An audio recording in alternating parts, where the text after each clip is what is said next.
Welcome viewers, welcome to my channel education tech 25।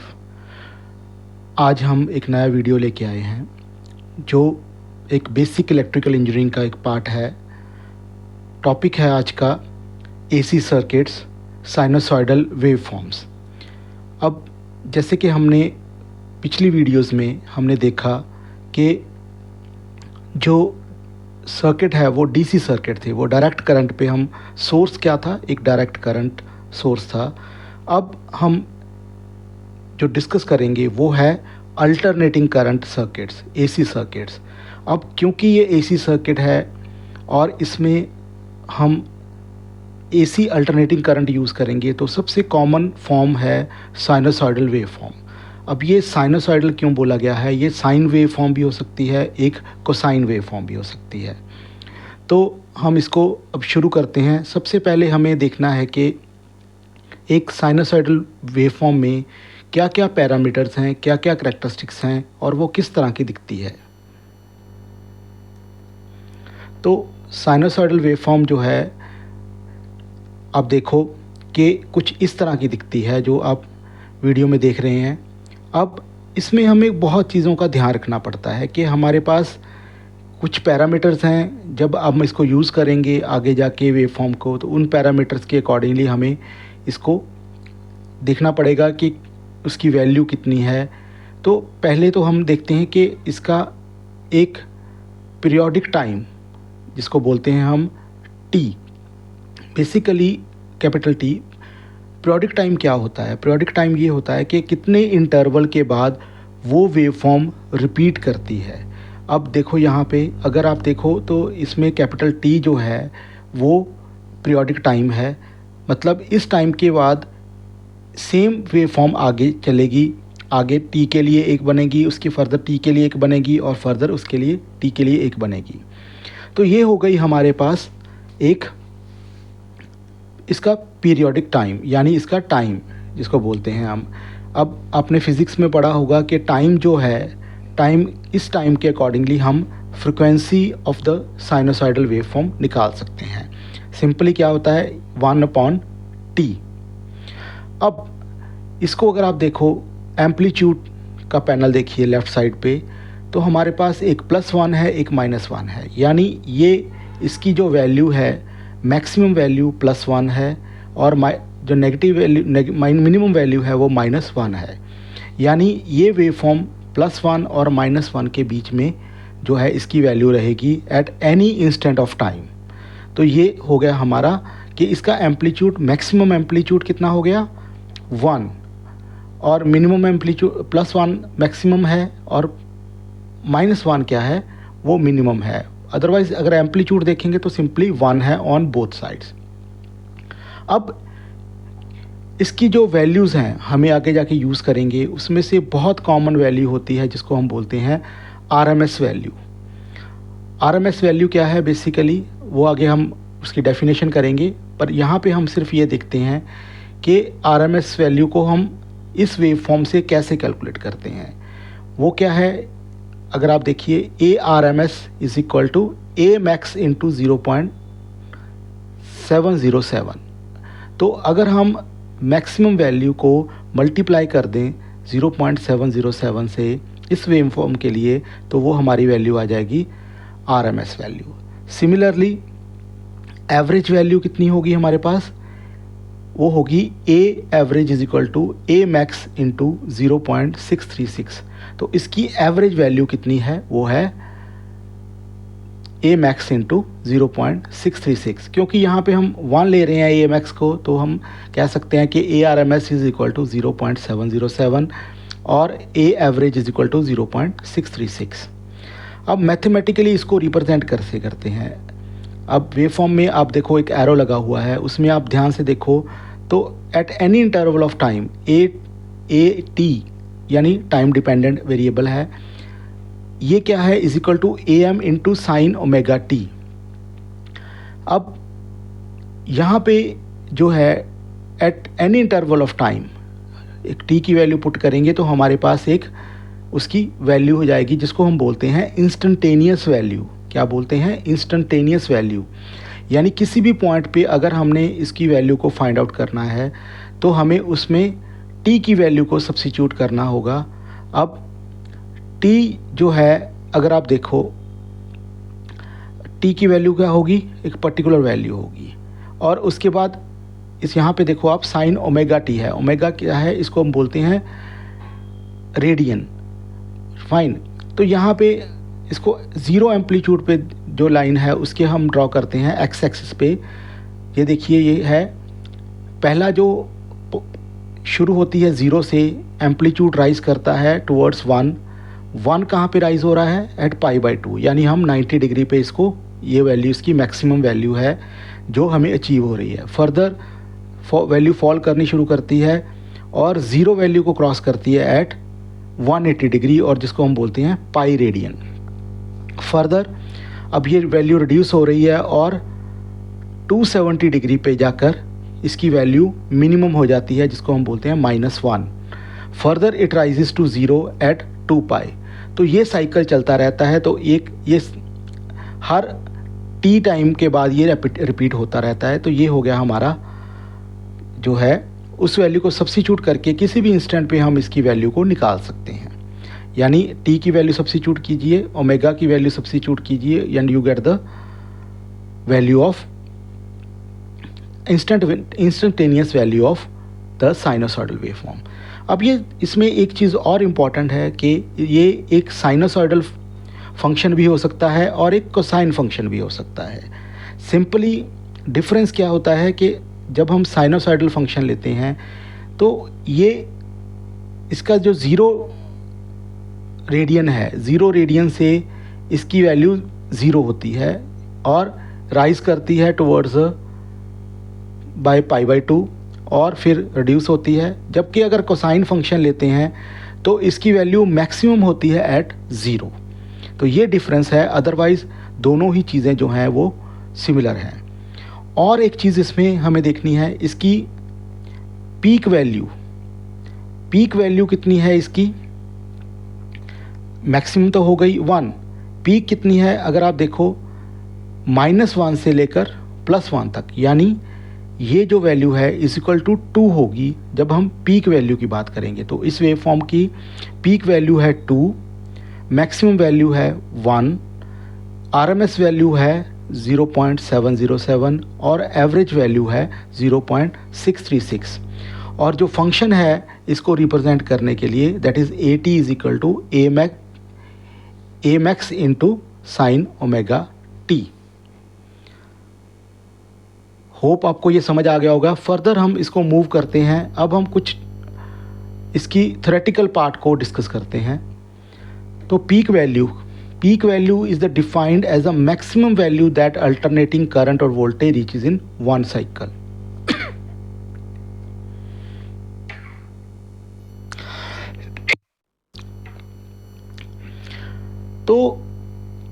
तो peak value कितनी हो गई हमारे पास, यहाँ पे देखो कि वो मैक्सिमम वैल्यू कितनी है, वो नेगेटिव भी हो सकती है, पॉजिटिव भी हो सकती है।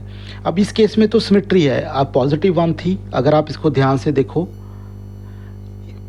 हाईएस्ट वैल्यू +1 थी और -1 थी, तो इसकी जो पीक वैल्यू है वो उसके अकॉर्डिंगली होगी। अब कोई वेव फॉर्म ऐसी हो सकती है जिसमें जो पॉजिटिव में वैल्यू कम हो और नेगेटिव में ज़्यादा लो हो और वाइस वर्सा, तो हमें उसके अकॉर्डिंगली पीक वैल्यू निकालनी है। अदरवाइज साइनोसॉइडल में वो नॉर्मली जो मैक्सिमम वैल्यू होती है उस पे उसके अकॉर्डिंगली होती है। अब जो सेकंड चीज़ है वो सबसे इम्पॉर्टेंट चीज़ है जो हम अक्सर यूज़ करते हैं, वो है आरएमएस वैल्यू, जिसको हम बोलते हैं रूट मीन स्क्वायर वैल्यू। ये सबसे ज़्यादा यूज़ होती है। तो इसमें हम क्या करते हैं, ये बेसिकली है क्या, it stands for the square root of means of squares of instantaneous values. अब जैसे हमने देखा, हम देख रहे हैं कि हमने π/2 पे एक वैल्यू निकाली, एक हमने π/6 पे निकाली, π/3 पे निकाली, 2π/3 पे निकाली। तो हम इसको एक जो है वैल्यूज़ इसकी निकालते हैं by using the value of omega and T. अब इस वैल्यू को जब हम स्क्वायर करके सम कर देते हैं और जितनी नंबर ऑफ़ वैल्यूज़ को हमने लिया है उसको उससे डिवाइड करके उसका स्क्वायर रूट ले लेते हैं, तो वो आ जाती है हमारी रूट मीन स्क्वायर, यानी it stands for square root of means of squares. ठीक है, तो कितनी वैल्यू है उसके अकॉर्डिंगली ये कैलकुलेट की जाती है। ये थोड़ा मैथमेटिकल टिपिकल प्रोसेस है, तो इसमें आप कितने नंबर ऑफ जो है इंस्टेंटेनियस पॉइंट्स ले रहे हैं वो मैटर करता है। फाइन, तो ये सबसे इम्पॉर्टेंट चीज़ है जिसको IRMS बोलते हैं। अब ये कैसे ली जाती है, इसमें अगर हम देखें, पहला मेथड है RMS value can be determined either by graphical और एनालिटिकल मेथड। ठीक है, ग्राफिकल तो है हम जो है जैसे हम ग्राफ पे उसको ड्रॉ करेंगे तो लाइंस, अगर आप इसको ध्यान से देखो, कुछ हमारे पास जैसे मैक्सिमम वैल्यू कब पे है π/2 पे, अगर हम π/6 पे करें तो हम अगर इसको हॉरिजॉन्टल लाइंस ड्रॉ कर देते हैं इस तरह से,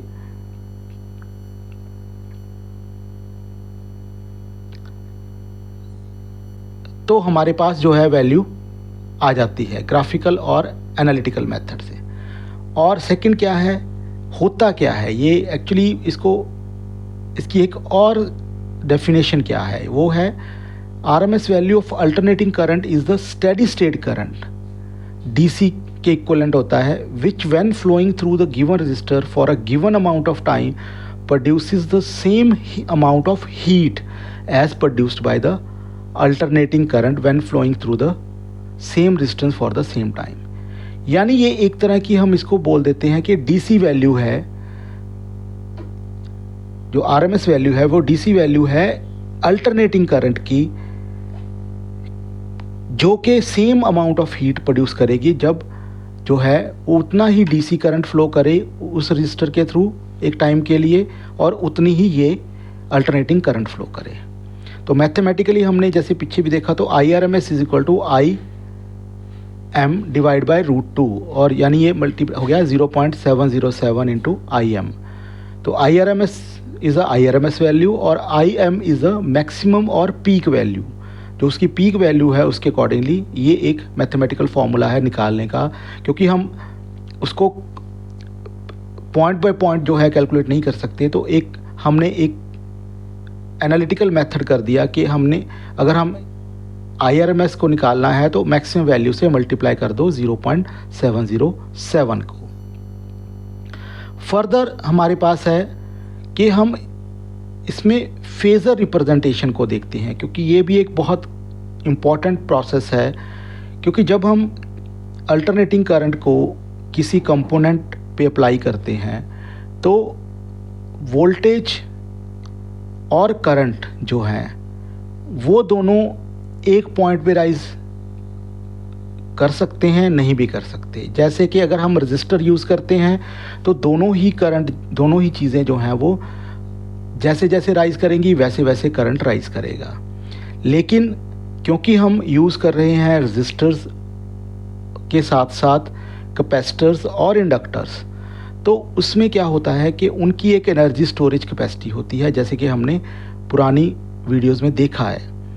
तो जब हम एक वोल्टेज अप्लाई करते हैं, जैसे हमने कैपेसिटर की बात आपको याद हो, तो उसमें जो वोल्टेज है वो कैपेसिटर के अक्रॉस इंस्टेंटेनियसली राइज नहीं करती। जब हम उसको अप्लाई करते हैं, उसके अक्रॉस वोल्टेज सोर्स को अप्लाई करते हैं, तो उसके अक्रॉस वोल्टेज चेंज नहीं होती। सिमिलरली इंडक्टर के अक्रॉस करंट चेंज नहीं होता अगर हम करंट को चेंज करते हैं। तो इसलिए जो फेज़र रिप्रेजेंटेशन है वो बहुत इम्पॉर्टेंट चीज़ है जो हमें ध्यान रखनी होती है। अब यहाँ पे अगर आप ग्राफिकली देख रहे हैं तो ब्लू लाइन में हमारे पास है कि वोल्टेज, ये वोल्टेज राइज करती है, फिर फॉल करती है, फिर राइज करती है, एक साइकिल पूरा है। तो उसका मैक्सिमम एम्पलीट्यूड है Vm और मिनिमम एम्पलीट्यूड है -Vm। तो उसके कॉरस्पॉन्डिंगली जो करंट है वो आप देखो कि वो 0 पॉइंट से राइज नहीं करता, वो राइज करता है आफ्टर 30 डिग्री, जो फाई हम बोलते हैं। जो देखिए आप गैप देखो आप, तो लोअर साइड पे ब्राउन में, तो वो फाई इज इक्वल टू 30 है, यानी वोल्टेज जब ज़ीरो लाइन को क्रॉस कर रही है, करंट जो है 30 डिग्री डिले से उसको क्रॉस कर रहा है और राइज हो रहा है। और फर्दर जब वोल्टेज फॉल करते हुए ज़ीरो लाइन को नीचे की तरफ क्रॉस कर रही है तो करंट फिर जो है ज़ीरो लाइन को उसके 30 डिग्री बाद नीचे को क्रॉस करता है। फाइन, तो this is a phase difference. दो जो है हम इसको फेज़र बोल देते हैं। तो phi is equal to the phase.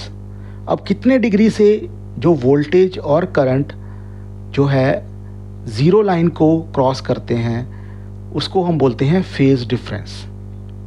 Fine, तो यहाँ पे जो आई एम है वो मैक्सिमम करंट है, पॉजिटिव आई एम, और माइनस आई एम इज़ जो मिनिमम करंट है।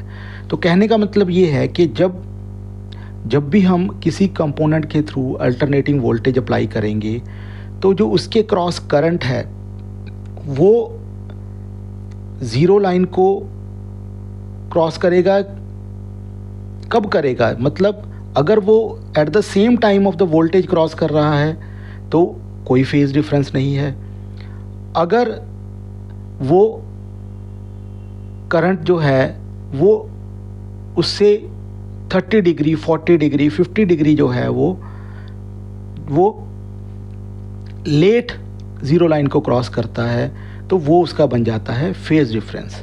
तो अब ये हमें जब हम एक कैपेसिटर या इंडक्टर को यूज़ करेंगे और तब हम अप्लाई करेंगे वोल्टेज, तब हम देखेंगे कि एक केस में हमारे पास जो है वो करंट जो है वो लीड करेगा वोल्टेज को, और दूसरे केस में वोल्टेज जो है वो लीड करेगी करंट को। यहाँ पे क्या हो रहा है, वोल्टेज लीड कर रही है करंट को। अगर आप इस फेज़र में देखें तो बाय 5 डिग्री, तो कितना फाई जो है वो फेज़ डिफरेंस होगा। तो इसलिए ये फेज़र को समझना आपको बहुत इम्पॉर्टेंट है।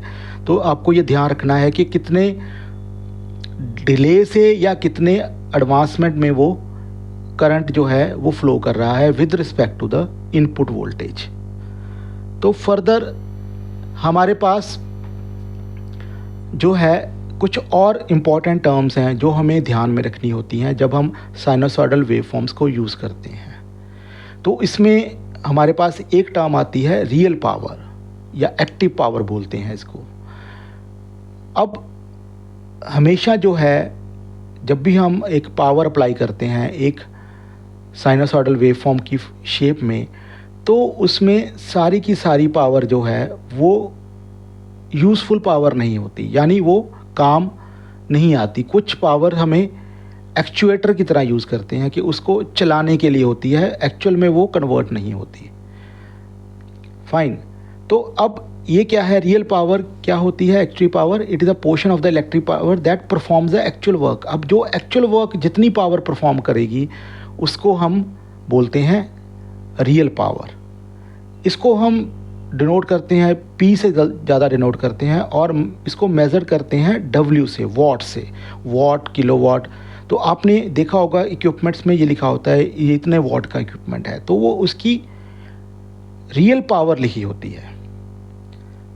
फाइन, तो अब ये करती क्या है, converts electrical energy into another form of useful work such as heat, light, mechanical energy. जैसे हम एक ट्यूबलाइट चलाते हैं तो लाइट की फॉर्म में जितनी एनर्जी कन्वर्ट होती है वो हमारी रियल पावर है। फाइन, या हीटर आप यूज़ करते हैं, जितनी हीट प्रोड्यूस होती है एक्चुअल में वो हमारे पास रियल पावर है। दूसरी जो है वो होती है रिएक्टिव पावर। अब इन टर्म्स की ज़रूरत क्यों पड़ी, मैं इसमें थोड़ा सा आपको बता दूं कि जब हम कोई भी इलेक्ट्रिकल सर्किट बनाते हैं, कंपोनेंट यूज़ करते हैं, तो हमारे पास 3 तरह की प्रॉपर्टीज़ ज़्यादा होती हैं। एक हम बोलते हैं उसकी रेजिस्टिव प्रॉपर्टी, एक कैपेसिटिव प्रॉपर्टी, एक इंडक्टिव प्रॉपर्टी। अब जो कैपेसिटर और इंडक्टर्स हैं इनको हम बोलते हैं चार्ज स्टोरेज डिवाइसेस। तो अब जब भी चार्ज स्टोरेज डिवाइसेस एक सर्किट में लगती हैं तो हमारे पास डिफरेंट तरह की पावर जो है, जो टोटल सप्लाइड पावर है, वो डिफरेंट फॉर्म्स में कन्वर्ट हो जाती है। अगर हम सिंपल रजिस्टर यूज़ कर रहे हैं तो रजिस्टर में हमारे पास सिर्फ रियल पावर होती है, उसमें रिएक्टिव पावर नहीं होती। फाइन। अब रिएक्टिव पावर क्या है? It is a power that oscillate between source and reactive components like inductors and capacitors. Fine. तो उसमें वो रहती है, एक कैपेसिटर स्टोर हो गया, दूसरा जो है उसने अब दूसरे उसकी पोलैरिटी चेंज हो गई, अब वो एक सोर्स बन गया तो डिस्चार्ज हो गया, फिर वो चार्ज हो गया, फिर वो डिस्चार्ज हो गया। तो लाइकवाइज वो जो है ऑसिलेट होता रहता है। It is necessary for creating magnetic and electric field but not for performing the work. अब ये जो है ये किसके लिए ज़रूरी होती है? मैग्नेटिक और इलेक्ट्रिक फील्ड बनाने के लिए होती है, लेकिन ये काम कोई नहीं करती, हमारे पास कोई काम नहीं करती। जैसे हीट नहीं प्रोड्यूस करती, लाइट नहीं प्रोड्यूस करती, मैकेनिकल एनर्जी नहीं हो सकती। अब ये जो इसको डिनोट करते हैं हम क्यू से, और इसको जो है मेज़र होता है वोल्ट एम्पियर रिएक्टिव, VAR। तो जब भी आपके पास एक वैल्यू लिखी हो VAR होती है वोल्ट एम्पियर रिएक्टिव, तो ये एक रिएक्टिव पावर है। मतलब इतनी पावर उसको चलाने के लिए चाहिए, उसकी आउट जो रियल काम है वो नहीं करेगी उसमें से। This power is stored and released by the reactive components, inductors and capacitors and does not perform any useful work but necessary for the operation of AC circuit. लेकिन ये AC सर्किट्स के लिए चलाने के लिए ज़रूरी होती है। तो जैसे एक मोटर होती है, मोटर में जो मैग्नेटिक फील्ड है बनती है, वो मैग्नेटिक फील्ड जो है वो रिएक्टिव पावर होती है। तो इसी तरह होती बहुत कम है, लेकिन वो यूजफुल वर्क में नहीं कन्वर्ट होती। फाइन। तो this is the reactive power. अब उसके बाद एक और टर्म आती है जिसको हम बोलते हैं एपरेंट पावर। अब एपरेंट पावर क्या है? It is a vector sum of real and reactive power and represent the total power supplied by the source. तो ये क्या है एपरेंट पावर? अब किसी भी जो है सोर्स से हमने कितनी पावर सप्लाई की एक सर्किट को, वो होती है एपरेंट पावर। अब सर्टनली वो रियल पावर भी के और रिएक्टिव पावर का जो है वेक्टर सम होता है। वेक्टर सम इसको ऐसे बोलते हैं क्योंकि जो है उसमें फेज़र इंफॉर्मेशन होती है, इसलिए हम उसको सिंपल एक सम ना बोल के वेक्टर सम इसलिए बोलते हैं क्योंकि उसमें अब जब हमारे पास कैपेसिटर और इंडक्टर आ जाते हैं तो हमारे पास एक फेज़र इंफॉर्मेशन आ जाती है। अब करंट और वोल्टेज जो है वो लीड और लैग कर सकते हैं।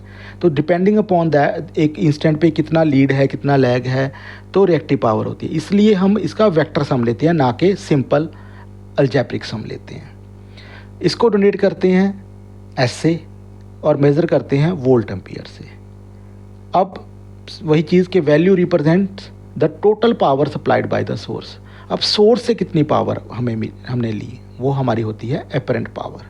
यानी अगर हम ध्यान से देखें तो real power plus reactive power is equal to apparent power.